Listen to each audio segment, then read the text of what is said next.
a lot of people still think that carbs make you fat, right?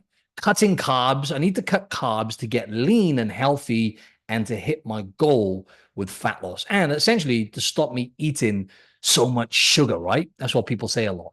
Now, not all carbs are treated equally, first and foremost. But secondly, I want to talk about why actually cutting carbs doesn't work for hardly anyone, right? Cutting carbs when it comes to sustainable fat loss. Now, with certain people with autoimmune issues, and they have certain issues with their brain, even when it comes to degeneration of the brain, ketosis has actually been proven in research, the keto diet, to be effective. But the problem is adherence. Very hard to adhere to, right? I did keto, I think I did it for about 10 days a few weeks ago, and I haven't been back since, right? And if I was to say discipline in terms of a percentage, I would give myself a 90% out of 100 through and through. My girlfriend would probably say 99%, but I'm going to give myself 90%, right? Now, it's very hard to adhere to when you cut out carbohydrates. And let's be honest, carbohydrates, we enjoy the taste of those foods more than anything else generally, right? Especially when you combine that with fat. And that's something I'll talk about now, because that then makes the food highly palatable, which is why people end up fat or gaining fat. So first of all, a lot of you might think that actually I'm anti-carbs, or I'm anti-vegetables, or, plants are trying to kill you. You may have found me through, carnivore podcasts and everything else, but I am very open and honest on those podcasts and with interviews with people. And I firmly believe that, the strict carnivore diet is definitely not the right approach for most people.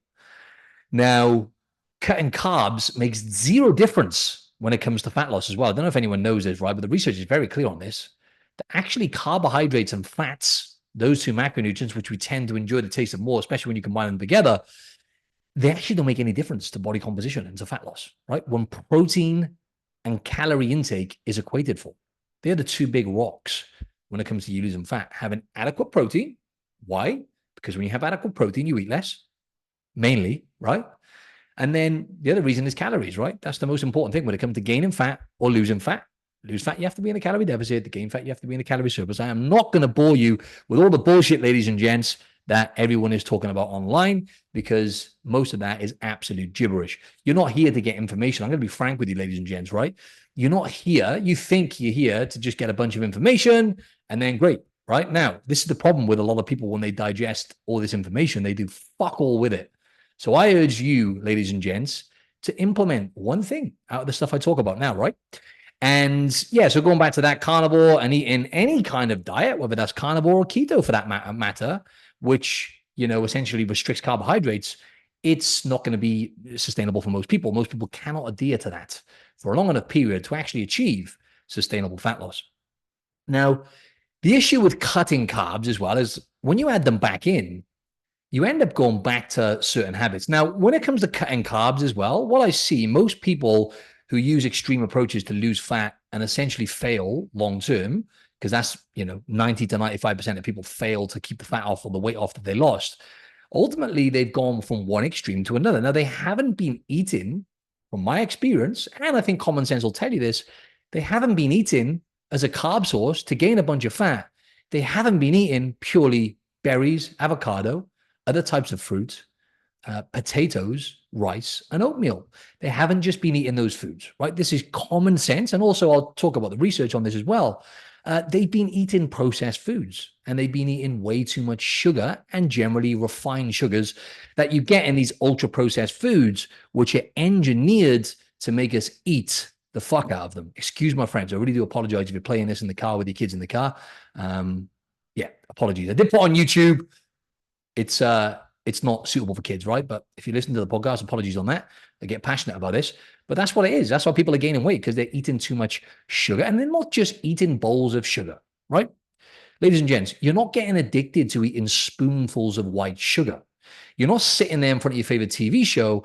Oh, I really feel like some of my favorite foods, and pouring a fucking bowl, did it again, pouring a bowl of sugar into a bowl and sitting there and eating the whole bowl of sugar. You're just not doing that, right? What people are doing is they're combining the refined sugars that they're getting from these ultra-processed foods, your chocolates, your cakes, your biscuits. They're combining that with the fats that you get in those ultra-processed foods. And by the way, ladies and gents, I want to be clear here.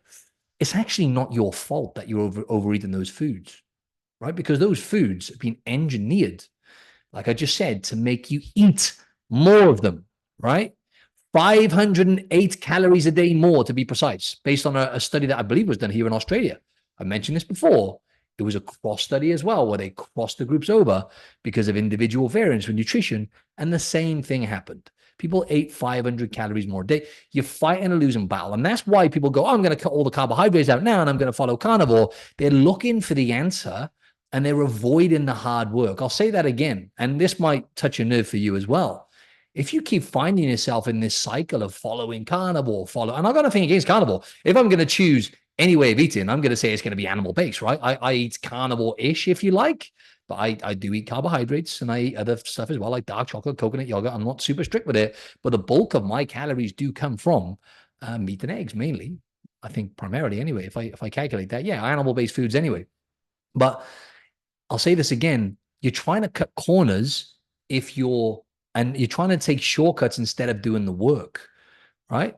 Like all the people I've coached over the years and the journey that I've been on, right? Doesn't happen overnight. You can't just pick a diet and expect to get in great shape for the rest of your life. It's just not going to happen. You can't adhere to it.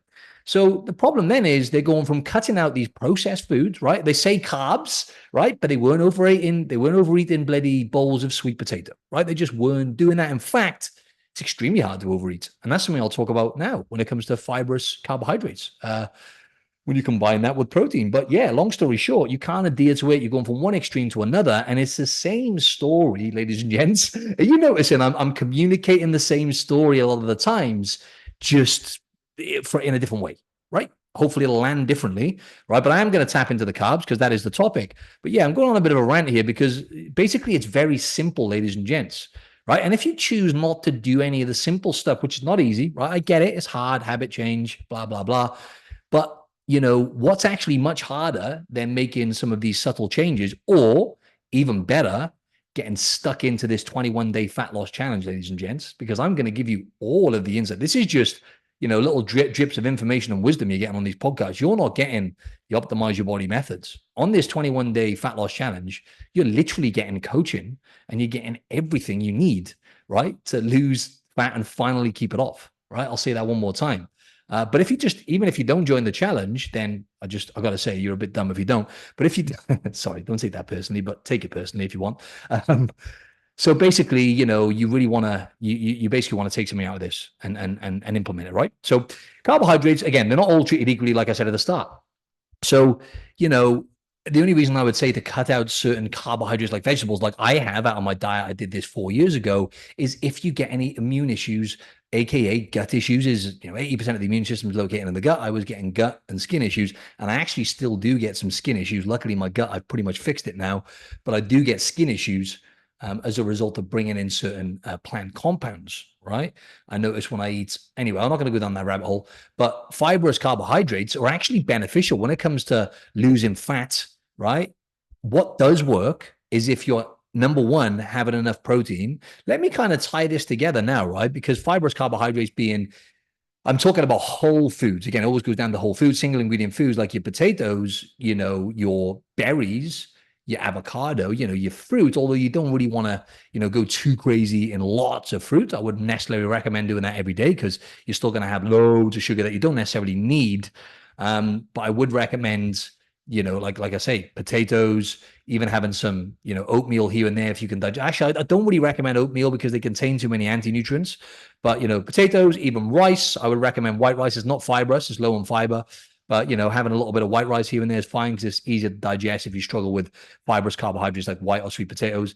And fruit, basically. And, throwing in a bit of honey here and there is normally fine. But again, even with honey, because it's a simple sugar, that can be an issue as well. You gotta have the right combination. If you're having honey, you always want to go back to the most important thing, which is having a high protein complete meal before you're having that honey. If you're having honey on its own, it's just having straight sugar, and it's going to make you want to eat loads. It's going to drop your blood sugar levels and everything else.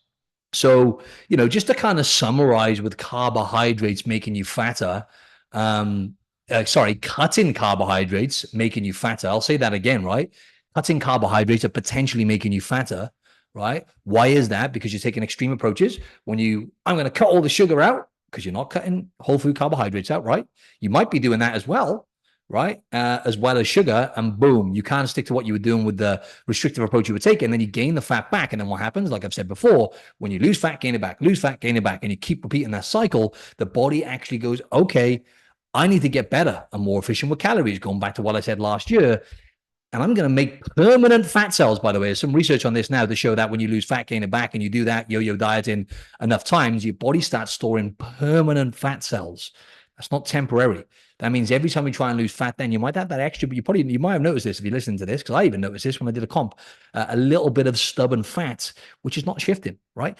Don't play with fire. Don't play these games of short-term cutting things out and, going back to square one. You have to be smart with your approach, right? So now on the flip side, like I said, if you get immune issues, you get issues with your gut like I did, or you get problems like serious autoimmune issues. Some people have like really serious autoimmune reactions from eating certain plants and vegetables. But for most people, they're totally fine, right? If you cook them properly and everything else. Yeah, so that's what it is. So summarize, that's why really carbs can be making you fatter. Because you can't adhere to like a keto or carnivore or just even a low carb diet, like a restrictive low carb diet, because when you bring them back in, and then especially when you start mixing fat and carbs together, even if it's not whole foods, even if it's not processed food, for me, for example, I can get away with more calories, right? What I do is I have coconut yogurt with fruit, right? And basically some honey and stuff like that. And basically, even that, and I do this strategically. I don't have that on its own as a snack. I don't believe in having carbs and fat together as a snack. That's going to make you want to eat more and it promotes poor behaviors. I'll have that after my main meal in the evening. And even that, even though it's high in fiber with the fruit and everything, because I'm having banana, and in the banana, you're looking at like 20 to 30 grams of sugar, even though it's high in fiber, I have them every day. Even that, I find sometimes I can go back and just eat more than I need to. You know what I mean? Because it's a combination of the coconut yogurt is pure fat, saturated fat, and the fruits are basically sugar, right?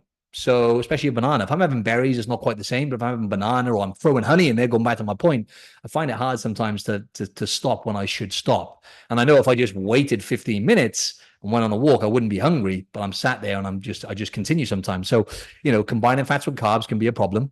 But yeah, going back to what I was saying then, I kind of lost my trail of thought. Cut a long story short, it'll make you fatter doing that for most people. Yeah, simple as that, really. I hope you get my message there. I know I kind of intertwined and went off on a bit of a rant, but I think it's good when I do that because ultimately you can see the experience I've got with myself and just the wisdom that's coming out here. This is based on, coaching bloody hundreds of people over the years, right? So yeah, that's pretty much that. But I want to kind of elaborate a bit more on this now and give you some fire here, some gems that you can potentially implement. Really, really simple stuff, really. But with where you're at when it comes to eating, and that's one thing I want to say as well, with carbohydrates, eating them, the combinations of carbohydrates that you eat with your meals is really important. So having, for example, protein and fiber. I don't think I mentioned this last week. I was thinking about that. I didn't mention this last week. A very simple strategy. If you can take this one thing away, again, there's some gems here, but this one thing is powerful, right? When you're eating out, or even when you're cooking your own meals, ladies and gents, right? Rather than being overly restricted and I'm going to not eat carbs ever again, you're lying to yourself, right? Let's just say that how it is. You're lying to yourself. Basically, okay, I'm going to eat carbohydrates. And do you know what? Even if you fancy some white bread, God forbid, right? If you fancy some bread or you fancy some pasta, right? Even when it comes to like potatoes and rice, I would say this applies as well, right? Or quinoa, or any kind of grains or starchy type of carbohydrates. Eat your protein and fibrous protein and vegetables. When I say vegetables are high in fiber, now potatoes actually are starchy carbs, right? So that's a different type of carbohydrates. I'm talking about your cruciferous vegetables like your broccoli, your cauliflower, your spinach, those kind of things. If you can digest those things, you don't get any digestive issues. Cook them properly, otherwise that's going to be a problem. You never eat them raw. That's just dumb. That's when you're really asking for trouble. Generally, some people okay eating salad leaves and stuff, but risky. Basically, eat your meats. That's number one, right? Protein is the big rock. Protein is the most satiating macronutrient. Fiber comes way after that when it comes to keeping you more satiated. But eat your meat first. Let's say you want to have your bread or you want to have whatever that is afterwards. Even if you're going to have like dessert or something like that, obviously you would never eat that first anyway, but you never know with some people. Forget about the dessert thing. Just starchy carbohydrates, bread, pasta, those kind of things, even potatoes, rice, right? Eat your meat and vegetables first. Vegetables being not potatoes, anything other than potatoes, right? You know, your cruciferous vegetables, like I said, your broccoli, your cauliflower, your spinach, those kind of things, or even like, you know, your bell peppers or something like that, right? When you make a stir fry, or even onion that you're going to have if you're having a stir fry with your, you know, with your meat, for example, right? So eat your meat and your vegetables first. Fill yourself up on those two things. In other words, protein, number one. That is going to change the game for you, right? By having a good amount of protein with each meal, meat, in other words, mainly, or eggs and eggs, and fiber, your vegetables. Eat those two things first, and then give yourself permission to move on to what you were going to eat. I guarantee you'll eat less. The biggest problem people make is they're mindless and they quite simply don't care enough about getting fatter. It's as simple as that, really. You don't care enough about being metabolically unhealthy and what's coming for you later down the line. And that's what I was going to say earlier. That's what's hard. Oh, it might be hard having your protein and vegetables first to start with, although you'll enjoy it, right? And you'll totally be fine. However, it's much harder when you've got to get bloody prescription drugs and you've got metabolic health issues and chronic illness like diabetes later down the line. That's much harder, ladies and gents, right? Than this type of hard. So basically pick your hard. So having that, and then move on to your bread or your pasta or whatever after you've eaten your protein and fiber, your meat and vegetables, in other words, or your meat and salad or vegetables, and then boom, you'll eat less. Great behavior to promote, especially when you're eating out. If you're eating out and you're going on a social event or whatever, have a look at the menu, right? Let me see it. Every now and then, ladies and gents, you're going to just have a fucking pizza. I get it, right? But look at it in advance. Okay, look at the menu. Can I have meat and salad first? Is it that much to ask? Something that you enjoy, right? Boom. Then do that, and then eat whatever you're going to have afterwards. Give yourself that permission. You'll eat less. And it's just a good thing to cement in a habit. Protein, fiber, mainly protein. Again, I don't have fiber with, well, I actually have fiber with most of my meals because I have avocado in my first meal, but I don't have vegetables at all, really, right? I enjoy vegetables, but they mess my gut up. So anyway, that's a simple little gem, right? So out of all the things here, when it comes to getting leaner and getting healthier, right? We've talked about the carb stuff. A simple thing, again, like the thing is, ladies and gents, you don't want to bite off more than you can chew. This is where most people go wrong. A simple thing, which can be a game changer for you, right, is simply hydrating in the morning before you have your coffee. So have a glass of water before you have your coffee, right? Game changer. You wake up in the morning dehydrated, you lose a lot of water in your sleep. And most people just reach straight for coffee. And not only that, it doesn't do your energy any favors either. Actually, you'll have, if you notice you get an afternoon crash, like I noticed this myself just by messing around with this. I had like a liter of water. I have a liter of water when I get up anyway, within the first kind of 30 minutes, but a liter of water. And then I won't have my coffee. Well, I have been having it a bit earlier, probably about 30 minutes to 60 minutes after I wake on the way to the gym. But I went for it, and I've noticed just by doing that and hydrating first, I used to have coffee straight away, have a liter of water. I have my element as well, my electrolytes, with my first bit of water, with my second pint of water. And basically then I'll just literally have my coffee after, and my energy, there's research to show that actually you'll get more sustained energy, better mood and stuff like that. Because what happens in the morning, your stress hormones are high, right? Your cortisol levels are high, your adrenal system is in action. And what you're doing when you're having coffee, again, what are you doing? You're elevating stress hormones, and you're putting your adrenal system into overdrive. And what you're doing, long story short, is you're interrupting the body's natural processes in the morning, right? And then, hydrating then is going to obviously work wonders for your energy. But literally having a glass of water before you have your first coffee. You don't have to wait 60, 90 minutes. If you get up and have coffee, have a glass of water before that. Boom, do that. Make that a habit. It can take a long time, ladies and gents. It can take a long time. Let's just say, 1 month to 3 months, or however long it takes to cement that habit in so it becomes second nature, right? Yeah. So do that. Glass of water before your coffee in the morning. I mentioned about the protein and fiber. And a big thing I want to touch on today, ladies and gents, is mindful eating. I'm not going to go deep down this rabbit hole. I could do a whole podcast on this, and I have done in the past because it is a kind of big conversation. But long story short, people eat 15% more calories a day when they're distracted, right? When they're eating mindlessly, like shoveling food down your throat. This is what most people do. I look around and see it. Shoveling down your food while scrolling on your phone, on social media, or sitting in front of your desk, plowing through your meal, typing away, replying to emails at the same time. Or what most people do, and what I used to do, is sitting in front of the TV, in the evenings or on the weekends, or both, stuffing food into your mouth and watching your favorite TV show. You're distracted. And it doesn't sound like a great deal, right? 15% more calories. You add that up, and that's the difference between getting fat and not getting fat, essentially, or gaining loads of body fat. And then maybe it depends on what else you're doing, right? But it's a lot, ladies and gents, the compound effect of that. Night and day difference. Like that'll take years off your life, essentially, right? If you add all that up. over consuming calories and gaining fat and damaging your metabolic health. So I would focus on this one habit, right? When you, and I don't get me wrong, ladies and gents, right? I understand people work, and sometimes you just got to work, right? You work in, I've got to get my meal down me, and I've got to get this. I get that every now and then, right? But when it's in your control, do your best to sit down and make it a practice to sit down at the table if you can, or just sit down in an allocated place if you're in the office and eat your meal. I listen to a podcast by all means, right? Instead of looking at your phone or watching TV, listen to a podcast. Or if you're speaking to people, great. If you're sat down in a social, even better, right? You're having a good conversation, that's fantastic. But if you're, messing around on your phone or watching TV, that's a nightmare. So basically, listen to a podcast or audiobook or whatever whilst you're eating your food. Focus on chewing your food. That's a big part of the digestive process. Actually chewing your food. And I'm not the best at this, to be honest. I shovel my food down quite quick, but I am more aware now that I never look at my phone or anything like that when I'm eating. That's just a non-negotiable habit I've cemented in. I listen to a podcast, and that's that, really. So yeah, so definitely focus on that. It's a simple little hack there.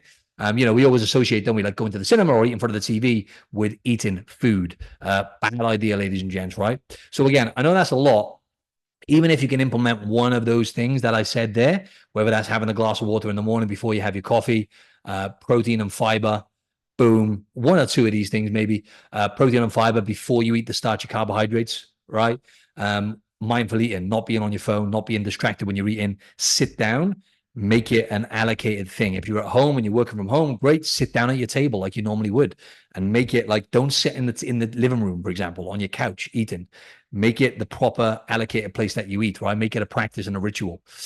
So that's all I want to talk about today, ladies and gents. Some really good knowledge bombs there, as usual. There was one thing. No, I'm not going to mention that. I'm going to waffle on too much if I talk about that. I can save that for the next podcast. But yeah, that's pretty much all I have to say in a nutshell, ladies and gents. But yeah, just to kind of summarize with the carbohydrates thing, I know I tied in a lot of information there, right? But number one, cutting carbohydrates is quite simply not the answer to getting lean. And I haven't even talked about the benefits from eating good quality carbohydrates when it comes to performance. I've mentioned this before. Thyroid function as well, right? Really important for metabolism, for actually losing fat and getting a functioning thyroid system and metabolic rates, actually having some carbohydrates. Now, I want to be clear here as well to summarize. Do I think that most people should go without carbohydrates at the time? Yes, absolutely. I really do, because it throws a curveball. It teaches you what true hunger is, because a lot of times, even when we're eating, good quality carbohydrates, that really depends. Really, I wouldn't really say that. No, I don't want to say that, because I think that's not what most people need to worry about. Like, I think when you're eating processed foods, the most important thing you want to take away from this podcast is removing processed foods, right? Those things hijack your hunger signals, going back to what I was saying, processed foods. So if you're going to avoid them like the plague and just don't store them in the house, when you do your food shop, don't go to the supermarket hungry first and foremost, because that's when you're likely to buy more of those processed foods, right? Or highly palatable foods. And just be smart and just pick single ingredient foods. Do that when you do your food shop.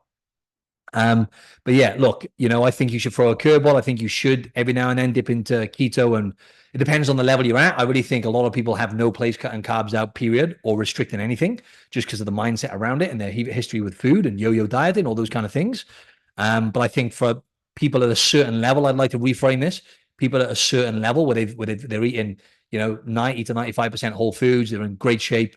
They're lean all year round as a side effect of the habits and the decisions they're making with food. And they've got a good relationship with food and themselves. Yeah, okay, throw in that curveball and, restricting carbs and eating maybe a carnivore diet for a month or even a week or 2 weeks like I do, the level I'm at, or keto, fantastic. That throws a curveball. And, it can help reduce inflammation. It can kind of reset certain things. It can, do quite a number of different things. And obviously, when you put yourself into ketosis, it's anti-inflammatory, all those kind of things, right? So I think there can be benefit in doing that. But I think the majority of you listening to this, cutting carbs is not what you should be doing to achieve sustainable results when it comes to sustainable fat loss and just getting results in general. Even if you're at a higher level, then, basically mixing it up and carb cycling and, cutting them out to get a bit leaner, not always the best idea. Now, there's some value. Don't get me wrong. I have some clients where they're doing a cut now because it's summertime. One of my clients, I can think now in the US, he does better when he reduces carbs. He doesn't do keto or carnivore, but he's a low carb diet when he's cutting, when he's in a calorie deficit,